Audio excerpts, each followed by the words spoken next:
2081 साल बुधबार श्रावण महिना थियो।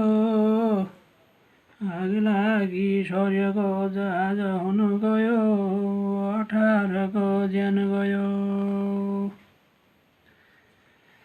श्रावण मास थियो दिनाङ्क 9 को 11 प्रभातको। आग लागि हुन गई जहाज जली गयो, सम्पूर्ण बर्बाद भयो। सबै यात्रु थिए जहाज भित्रै, क्याप्टन त घाइते थिए। बाँकी और 18 यात्रुहरूलाई त्यही आगले खाइदिए। क्षणमै आई गए सेना पुलिसका दमकल र गाडी पनि।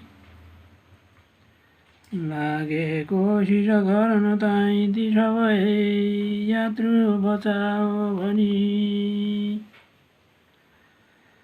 आए सब जति थिए तहाँ नजिकमा जनता र मिडियाहरू। पुरै ध्वस्त भयो जहाज जलिकन, रोए ती सब धुरुधुरु।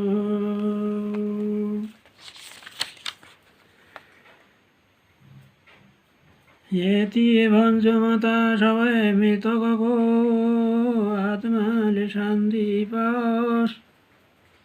हार्दिक श्रद्धाञ्जली सबै मृतकलाई, वैकुण्ठमा बास होस्।